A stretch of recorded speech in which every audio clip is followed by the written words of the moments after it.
Halo teman-teman, di video kali ini saya akan menjelaskan mengenai pendekatan integratif dalam psikopatologi.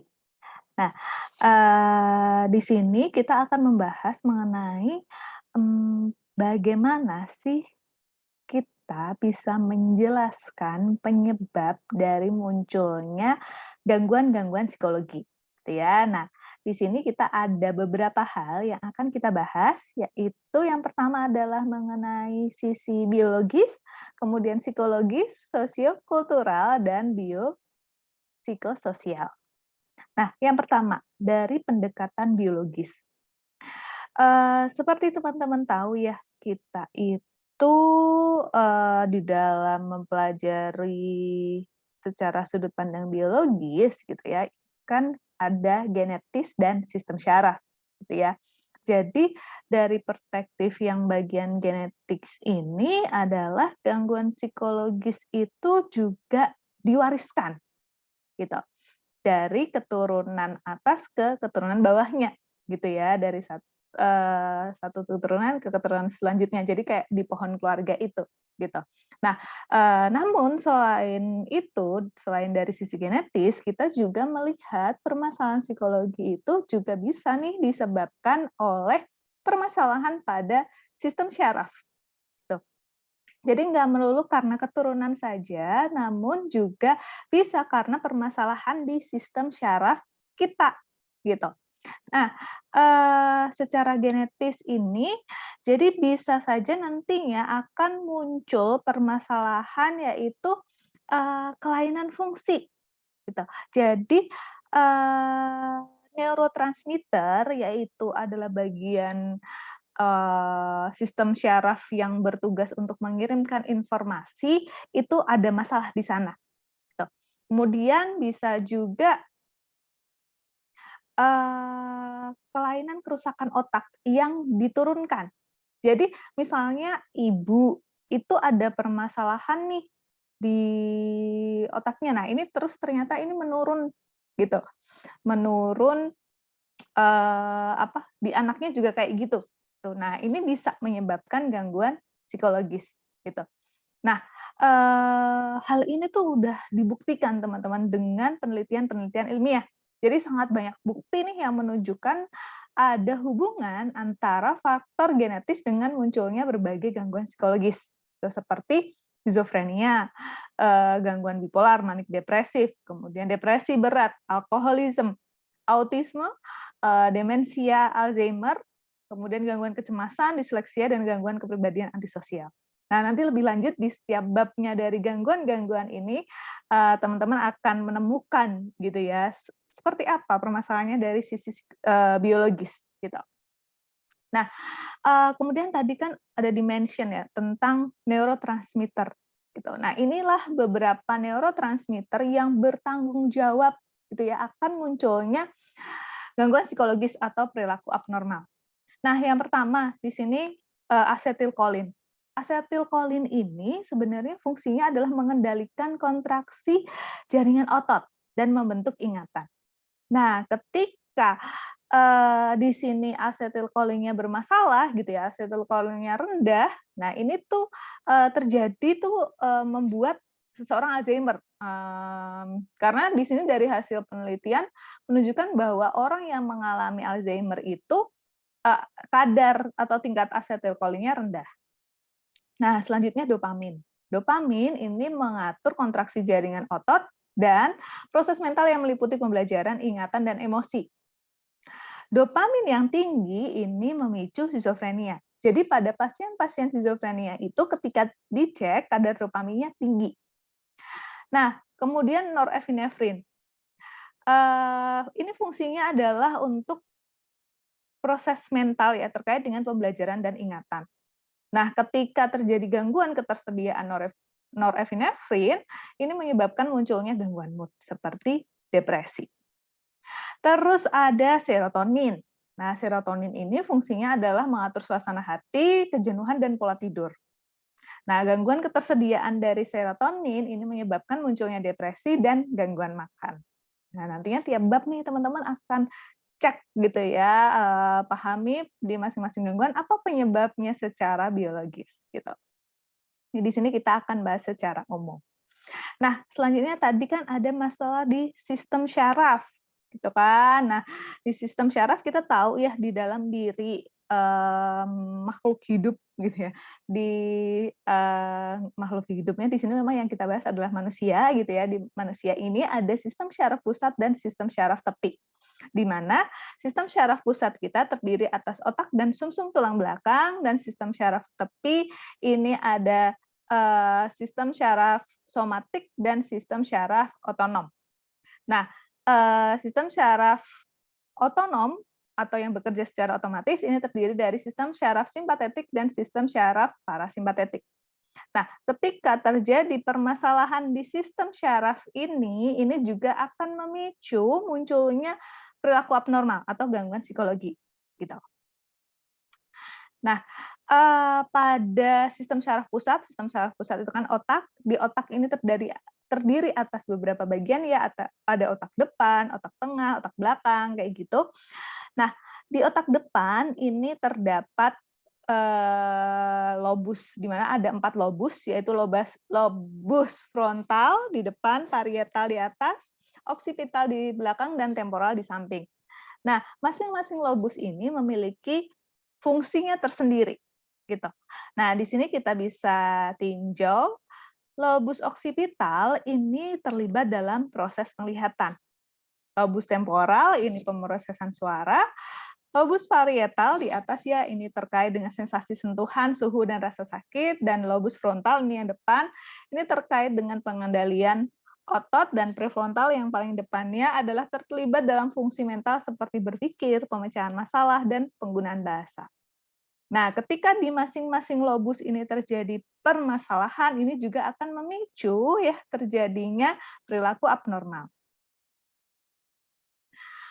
Nah, dari pembahasan terkait dengan faktor biologis ya, terkait dengan genetis dan sistem syaraf itu secara umum kemudian disimpulkan dari beragam hasil penelitian gitu ya.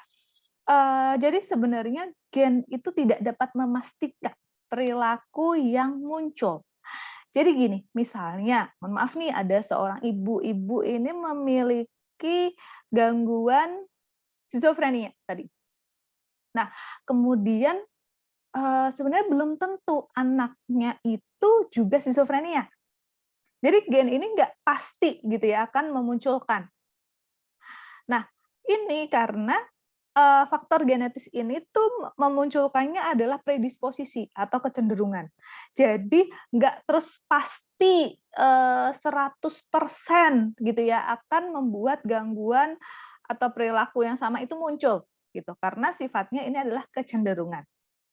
Nah, jadi di sini pun telah dibuktikan ya dari beragam penelitian, terutama ini pada penelitian studi kembar gitu ya, pada orang kembar yang monozigot, jadi yang selnya itu berasal dari satu sel gitu ya, 2 individu ini tuh dari satu zigot. Nah, ini kan memiliki kesamaan genetis yang paling tinggi nih dibandingkan, ikatan persaudaraan yang lain, gitu kan.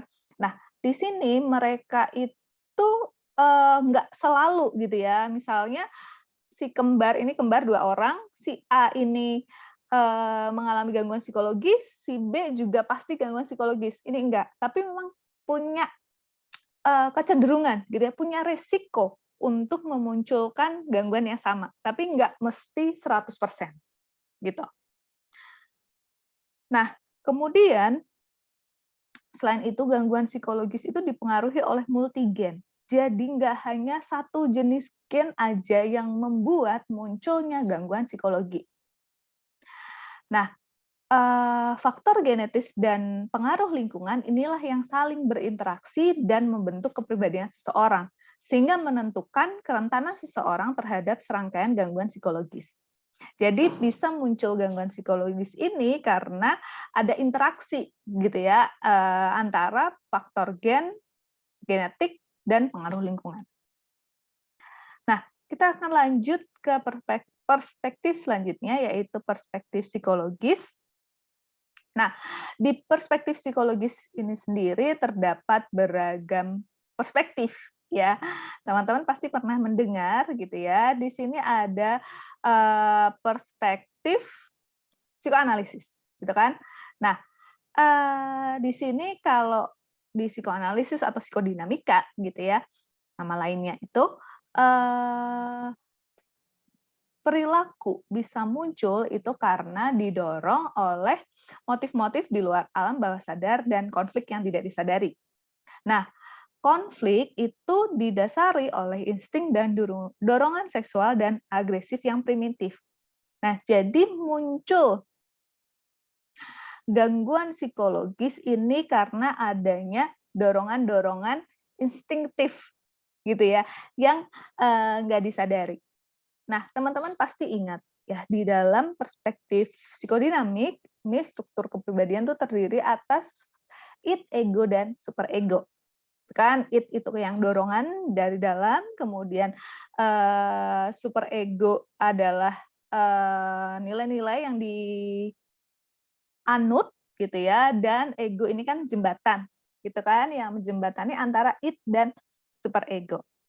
Nah, beragam gangguan psikologi muncul ini biasanya dikarenakan ego ini melakukan mekanisme-mekanisme pertahanan gitu ya, guna menjembatani antara id dan superego.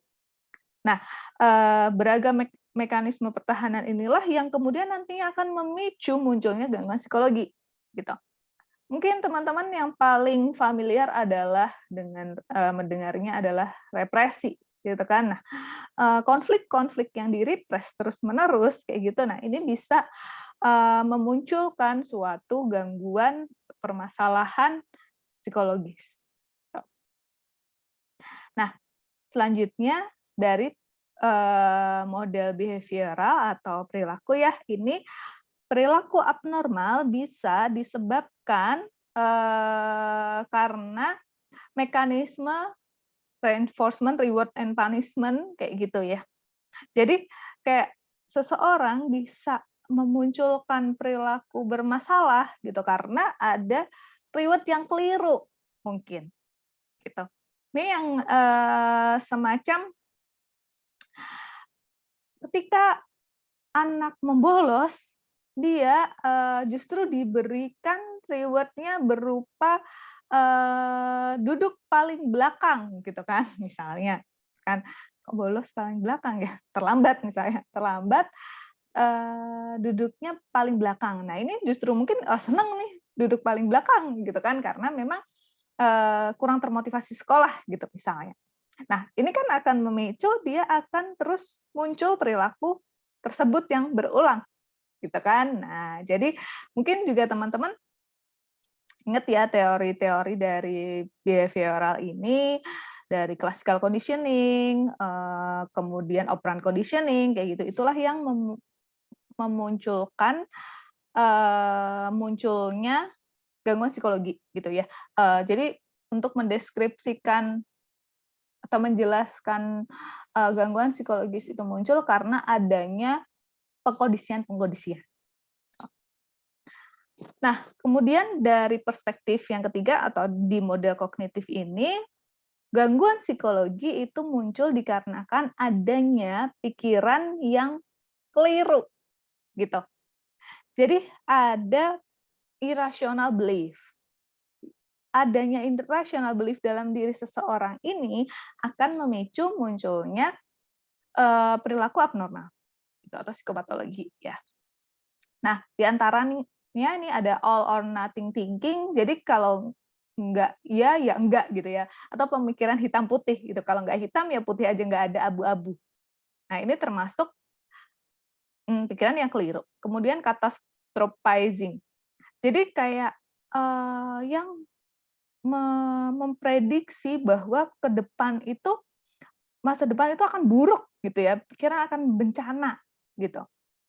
Kemudian ada disqualifying atau discounting the positive. Jadi ngelihatnya itu yang jelek-jelek aja. Jadi hal baik yang terjadi pada diri itu kayak nggak dihitung gitu. Kayak misalnya, oh kemarin dapat nilai A itu beruntung aja tuh kayaknya dosanya pas lagi baik deh, sebenarnya tuh aku tuh nggak pinter gitu, tapi kemarin beruntung aja gitu. Itu enggak kok, itu bukan karena kepintaranku, semacam itu. Kemudian ada emotional reasoning, jadi, semuanya itu dirasa benar ketika, rasanya benar, gitu ya. "Oh ya, orang itu nggak suka sama aku deh. Kamu tahu dari mana?" "Karena aku ngerasa gitu." Gitu. Padahal nggak ada buktinya. Kemudian labeling, jadi udah memberikan label pada diri sendiri yang kita tidak melihat, bukti nyatanya bahwa memang itu ada pada kita, gitu ya. Kemudian magnification atau minimization, yaitu, ketika mengevaluasi diri atau orang atau situasi itu ngelihatnya yang negatif-negatif aja, gitu. Terus mental filter atau biasa disebut selective abstraction, yaitu, fokusnya adalah pada yang negatif, tanpa melihat secara keseluruhan. Jadi kayak, "Wah iya ini aku emang salah benar, salah banget," gitu. Tapi nggak ngelihatnya, oh sesuai konteks, gitu. Kemudian mind reading, jadi, membaca pikiran, jadi ngerasanya bukan ngerasanya, dia menilai orang itu kayaknya misalnya, "Oh Bu Kiki tuh pasti berpikir buruk tentangku," gitu kan. Nah, ini kan, berarti teman-teman sedang mencoba, membaca pikiran saya, gitu. Kemudian ada generalization, yaitu, jadi membuat kesimpulan yang terlalu luas, yang nggak sesuai, gitu ya, dengan situasi. Kemudian personalisasi, yaitu, seseorang ketika berperilaku yang tidak sesuai atau berperilaku yang negatif itu karena aku, gitu. Semua ini salahku, gitu. Memang aku yang paling salah, gitu. Misalnya semacam itu. Nah, inilah yang membuat munculnya beragam gangguan psikologi, gitu, dari model kognitif. Nah, kemudian dari model humanistik, gitu kan, orang ini memiliki kecenderungan bawaan ke arah aktualisasi diri, gitu ya, untuk berusaha mencapai apapun yang mereka mampu. Nah, perilaku abnormal ini terjadi karena hambatan yang terjadi saat orang itu berjuang untuk mencapai aktualisasi diri itu, dan untuk mencapai kehidupan yang autentik. Jadi, ketika seseorang nggak bisa gitu ya, atau kesulitan untuk mencapai aktualisasi diri itu, ini akan memicu, munculnya atau terjadinya perilaku abnormal. Nah, ini dari perspektif psikologis ya, ini di model humanistik. Nah, kita akan lanjut ke perspektif sosiokultural. Nah, menurut perspektif ini pasti teman-teman sudah bisa menebak ya, sosiokultural tentu saja terkait dengan sosial dan budaya, gitu kan. Nah, di sini faktor sosial dan budaya termasuk di dalamnya adalah kelompok etnis ya, gender dan kelas sosial. Jadi dari pandangan ini kelompok etnis tertentu ini bisa menjadi rentan atau mereka tuh bisa mengalami, perilaku abnormal gitu, karena etnisnya itu, gitu. Atau gender misalnya, oh perempuan itu lebih rentan nih untuk mengalami gangguan psikologis tertentu, gitu. Misalnya perempuan tuh lebih rentan untuk, kecemasan, kayak gitu. Kemudian kelas sosial, atau status sosial ekonomi. Jadi, sosial ekonomi ini, permasalahan sosial ekonomi ini juga akan memicu munculnya gangguan psikologi, gitu. Nah, dan terakhir adalah perspektif biopsikososial. Nah, seperti namanya bisa ditebak ya, ada bio, psiko, dan sosial. Nah, jadi di sini di dalam perspektif biopsikososial ini adalah integrasi antara aspek biologis, psikologis, dan sosial. Di sini ada yang disebut model diatesis stres, gitu ya. Model ini adalah berusaha gitu ya menjelaskan munculnya gangguan psikologi atau perilaku abnormal ini dikarenakan adanya yang pertama adalah predisposisi yang diwariskan dan, stresor lingkungan yang akan memunculkan gangguan psikologi. Jadi tadi, pada orang yang punya riwayat keluarga yang mengalami suatu gangguan psikologis tertentu, gitu. Misalnya, orang ibunya itu mengalami skizofrenia tadi. Nah, anaknya ini bisa kemungkinan besar mengalami skizofrenia ketika terdapat stresor lingkungan yang berat. Nah, sehingga akan muncullah skizofrenia pada si anak ini, gitu. Jadi, di model ini nggak hanya, dipandang atau gangguan psikologi itu dilihat disebabkan oleh satu faktor saja, tapi, eee, interaksi antar faktor gitu ya, dari predisposisi yang diwariskan dan stresor lingkungan yang akan membuat munculnya gangguan psikologi. Nah, kemudian, dengan beragam perspektif itu tadi di dalam memahami permasalahan atau gangguan psikologi, nah tentu saja gangguan itu nggak cuma dipahami aja, ya kan, tentu saja perlu untuk ditangani. Nah, eee, dengan kita memahami penyebab tadi, kemudian kita menentukan penanganan yang sesuai dengan, bagaimana dinamika penyebab pada diri seseorang tersebut yang mengalami gangguan psikologi. Nah, penanganannya ini ragamnya, jadi ada bisa dengan psikoterapi dengan pendekatan psikodinamika, psikoterapi dengan pendekatan perilaku, terapi dengan humanistik, kemudian psikoterapi dengan pendekatan kognitif ataupun pendekatan kognitif perilaku. Yang dipilihnya disesuaikan dengan permasalahan yang ada dan bagaimana kita mampu memahami permasalahan itu dengan perspektif-perspektif yang ada, gitu. Nah, nantinya di setiap bab dari, gangguan psikologis atau di perilaku abnormal ini, kita akan bahas satu persatu mengenai penanganan-penanganan yang bisa diberikan. Nah, sekian untuk video kali ini, semoga bermanfaat untuk teman-teman. Terima kasih.